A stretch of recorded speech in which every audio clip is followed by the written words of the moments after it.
Hi, hello, hey. It's been a while. 5.5 months. In fact, probably longer by the time I upload this. Where have I been? What have I been doing? I have my final semester of my final year. Kind of took over my life, so I didn't really have any time for a lot of this. I'm now just back from 2 weeks of interrailing through Europe.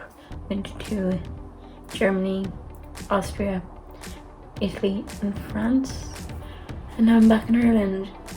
I saw a lot of sun. You would not be able to tell because I've got Irish skin and I just got even more freckly than I already was. Got a little bit sunburnt up, but did it tan? Absolutely not. So I'm back. It's June 6th and I plan to do a lot of reading over the next couple of months for the rest of this year, and I'm going to take you along with me. I'm currently reading Circe by Madeline Miller. I'm on page 239 of 333, so I'm hoping to finish this today. I got the audiobook, so I'm going to listen to that while I declutter my closet because I have so much clothes. That is another thing that we're tackling in this video, is the amount of stuff I own, because I was living in between Limerick and Cork and now everything's here in Cork and I just have so much stuff. My room is quite cluttered. It's not messy, but I just about fit everything into my wardrobe in terms of clothes. I definitely don't wear all of the stuff. I mean, I brought stuff to Limerick with me and I came back to Cork I think 6-7 months later and I hadn't worn it, so those things need to go. And also living outside of a suitcase for 2 weeks showed me how little stuff I actually need. It's probably a good time to try and declutter because I'm in that kind of minimalistic mindset. So that's what this video is going to be, is time lapses of me reading, time lapses of me decluttering, and a few updates here and there about Circe. At present, I like it. I'm intrigued. It's really well written. I cannot compare too much because I really don't know a lot about mythology. I've read The Song of Achilles by the same author, really love that, but I can't say if it's an amazing book in terms of mythology, but I'm really enjoying it and I think it's well written. Bit graphic at times, but you know, not the worst thing I've read. Gruesome doesn't bother me, really. So long as there isn't any ghosts involved, I can pretty much read anything because I'm not good with ghosts. Anyway, I'm gonna stop rambling and get on to reading and decluttering. Bye!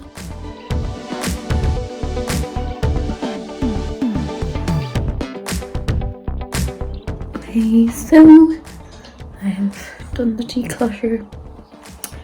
I'm still, jam-packed, but it's a small room. There's not a lot I can do about that.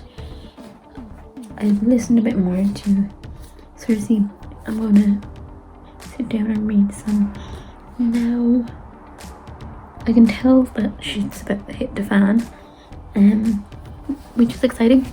And after that, I'm going to start reading Persuasion by Jane Austen because it is the book pick for May and June for my book club, the Rosie Book Club, and I haven't started it yet.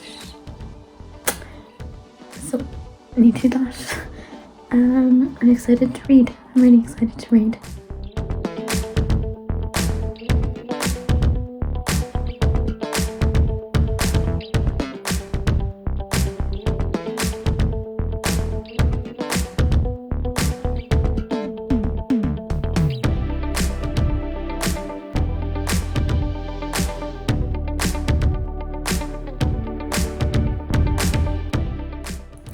Good morning. I finished Circe last night. I have a few things to say about it. I rated it a 4-star. It was really good, but it didn't have that wow factor for me. It didn't have that gut instinct feeling where I'm like, I have to give this 5 stars. It is worth everything. It is worth all of those 5 stars. It didn't have that wow factor for me. I have read The Song of Achilles, and the ending of that was just gut wrenching, and it really had the wow factor. Whereas Circe just, it was an amazing book, but it's just not worth 5 stars for me personally. In saying that, I was always intrigued, I was always hooked, whereas The Song of Achilles took me a while to get into, so I'm not sure. But when I rate things, if my gut is not telling me that it's 5 stars, I'm not giving it 5 stars, and this just wasn't 5 stars for me. The writing was really good, and it's a great introduction to mythology, again, because I'm very new to it. One of the reasons I didn't give 5 stars is because there's a lot going on all of the time. There is loads of names, and I found it at times to be difficult to follow and to know exactly what was going on and who was being discussed. I just found that to be a little bit difficult as somebody who really doesn't know a lot about mythology, whereas with The Song of Achilles, and I don't mean to keep continuing to compare these because they're different books, but they are by the same author, and I think it is potentially worthwhile to discuss this if you're trying to get into mythology. With The Song of Achilles, I just felt like it was the perfect introduction.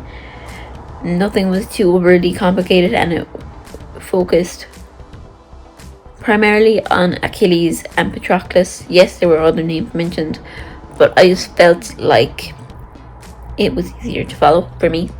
So that's why I gave that one 5 stars, and why this one is 4 stars.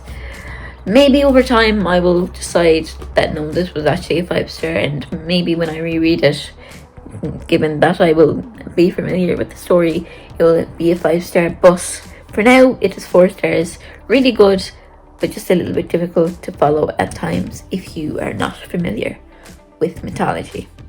So yeah, now I am going to get on to another book, that being Persuasion, because it is the book club pick for my book club for this month and last month, and I haven't started it. And then the last book for this vlog, whenever it is uploaded, I'm going to try finish The Bell Jar, because I've started ever so slightly and I would like to finish it. My thoughts on this so far is that it's very good, but it's just tedious to read for no apparent reason, because it's not difficult, the language isn't difficult, but it's just very slow so far.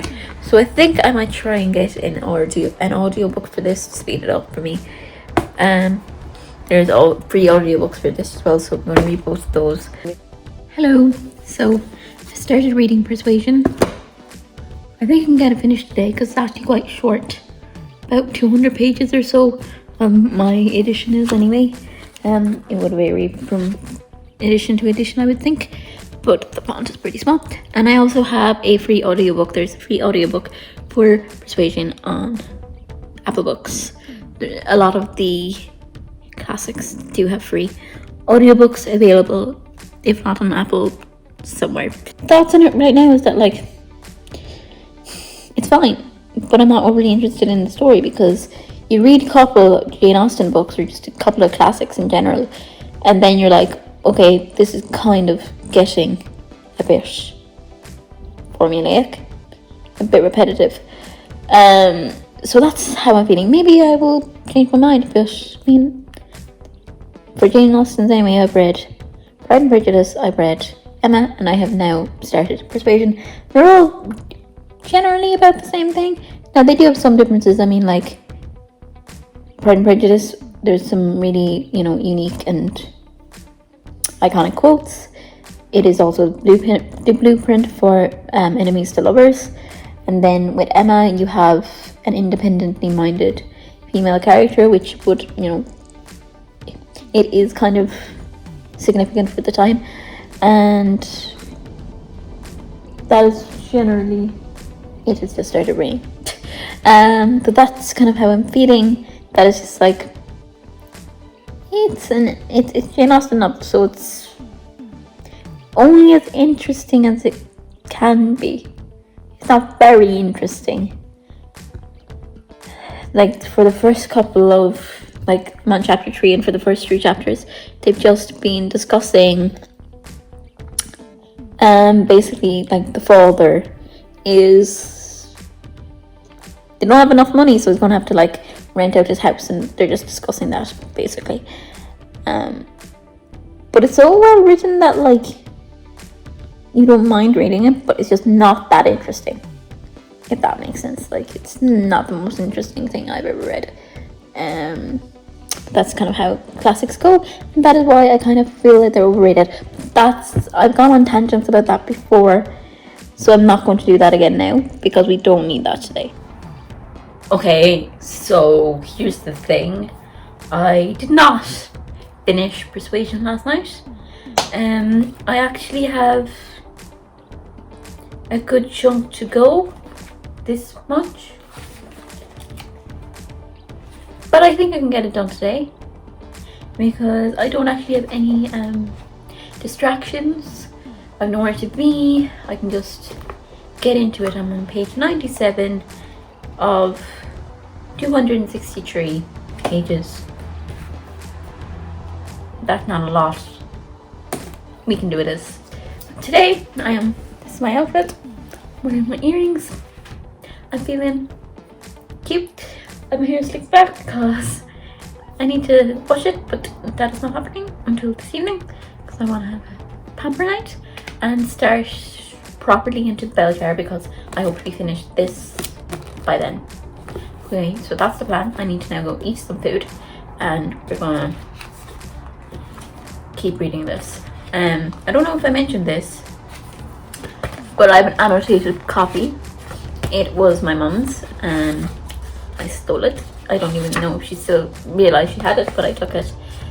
So it's annotated and I've just added a few extra ones myself, but mostly just reading my mum's, or my mom's I should say. Mum. I never called her mum. I've been reading my mom's own annotations, reading one or two of mine. I have another annotated copy of Persuasion. I don't know why she had 2. And not all of the annotations are the same, but I picked the one with the most annotations, and I'm actually not sure where the other copy is gone. So I need to find that at some point. It's getting a bit more exciting. It's interesting to me because I wasn't hooked in the beginning, as we know, because I went on a rant about it. But I wasn't hooked in the beginning. But now there's longing, there's pining. It's cute. And as for all Jane Austen novels and classics generally, but especially Jane Austen, we learn a lot about class and social status and the importance of that, and we're learning a lot about what's his name, Captain Wentworth, and how his social rank has changed, and she's kind of now being like, oh damn it, I should have stayed with him, even though she always wanted to, but she was kind of forced not to. Okay, I'm gonna stop talking because I don't want to like spoil things for everybody, but I mean I am only on chapter 9, so how much can I spoil? Anyway, I'm gonna stop now and I'm gonna eat, read, update you all later, probably time lapse. See you soon. Bye bye. Hi, I've done some more reading of Persuasion and I had to look up like a map for the characters because I'm getting very confused. Like, why is there 2 Elliots? Mr. Elliot. There's a Mr. Elliot and there's a Captain Elliot. They're not the same person. Like, that's one thing about classics. They have all these names and a lot of them are similar. And I'm like, who the frick am I talking about right now? So this is going fine. I'm just not hooked. It's well written and it's like a good-ish story, but it's not my fave. It isn't going to be my fave. It's potentially my least favorite Jane Austen that I've read so far. It's the third I'm reading and it's my least favorite. I think it goes Emma, Pride and Prejudice, and Persuasion will be my least favorite. But of course I must read the rest of them and then I can rank them properly. I think I'm going to stick on the audiobook and do some mindful colouring because I'm just not. I want to read classics, but like they're just going on long walks and talking about who's potentially going to win over the love interest, and it's just compared to the likes of reading, you know, let's say The Hating Game, which is really exciting, full of drama, lots of steam. How does it compare to this? Like, it just doesn't. Not intrigued. I'm not hating it, but I have no desire to like really want to pick it up and finish it, you know. But I have set myself a task to finish it today because I cannot spend another day doing this. I'm sorry, but I just can't. So, popping in my headphones, gonna do some mindful colouring, and we'll see where we'll go from there. I will check in later. Hello, it is Thursday, and I finished Persuasion last night. Most of my thoughts were the same from the last clip where I was talking about it wasn't hooking me. It is sweet, it is endearing, it's cute. Second chance romance. Second chance romances are not really my style. That's perhaps why I don't love it. It's fine, but compared to Emma, where it's like she's just chaotic and I love her, and then Pride and Prejudice where you have enemies to lovers, it's just not as exciting, and therefore I gave it 3 stars. It makes sense, my scoring makes sense because I loved Emma. Emma's my favourite Jane Austen, gave that 5. Pride and Prejudice, also great, but a little overrated when Emma exists, so I gave that 4.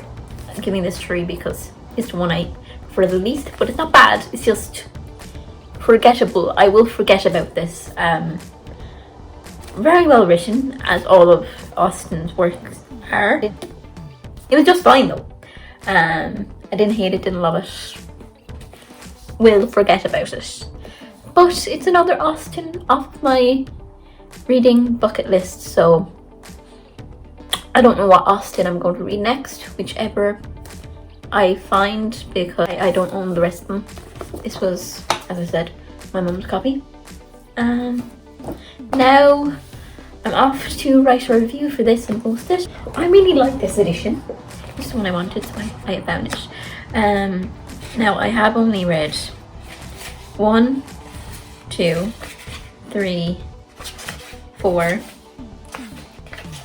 5. I'm on the 6th page, and I have annotated pretty much every page so far. So this is going to be a while, I think.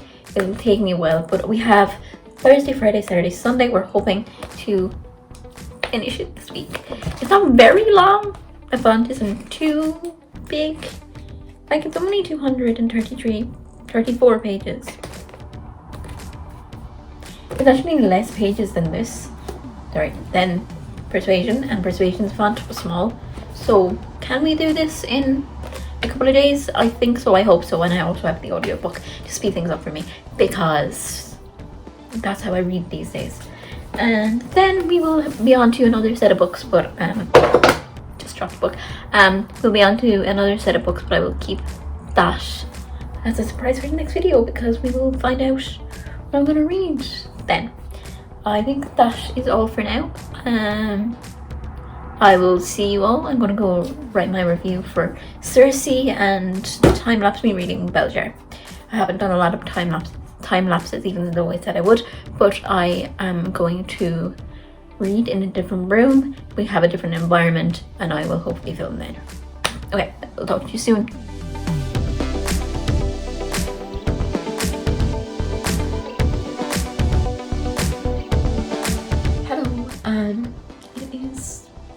Saturday morning.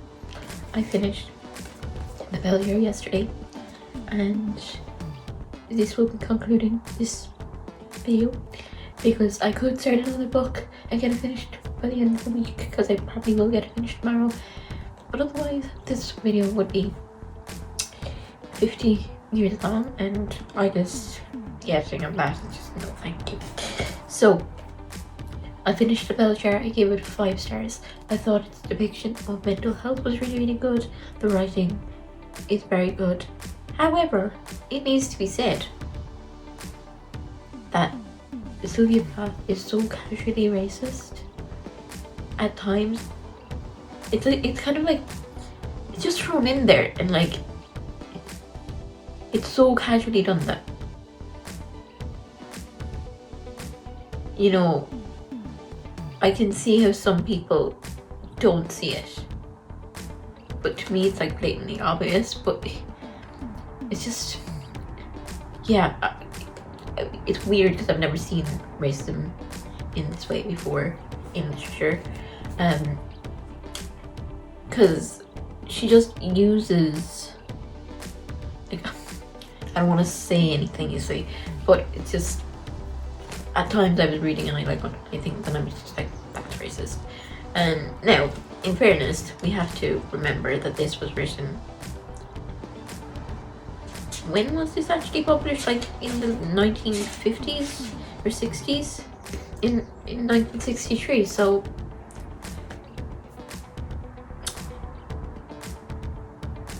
I don't know what to do, like, because I'm always like, you cannot separate art from artist, but times have 100% changed, and also I am firmly in my belief that this would not be published now. Some of what I said it just wouldn't. But I still gave it 5 stars from a literary standpoint and from a storyline standpoint, and how it depicts mental health, and also being a woman during this time, in the 1950s in New York. So that all needs to be taken into account when I say that this is racist, because it's not outrightly, but it's there. They're ugly as Aztecs. You just wouldn't say that ever. And then there's another one where she says the face in the mirror looks like a sick Indian. I'm just like, why say that? Why is that the comparisons you're drawing? So things like that just make this a bit questionable. So that's my thoughts. 5 stars, but Sylvia Plath was racist. We just gonna have to say that. We have to admit that. But that is the reading vlog. The first one since probably a year ago, and I'm happy to be back. Now, do you want to know what I'm reading next? Death by Truffles by Marie Anders, and I've got 3 other books lined up, but that'll be the reading vlog for next time, and I will see you then. Thanks for coming along, thanks for sticking around for a year of, well, maybe not a year, maybe like 6-7 months of me not posting, and you still be waiting. Really appreciate that, and I will see you in the next one, hopefully like in a week or 2, not half a year. Okay, bye, thanks for watching.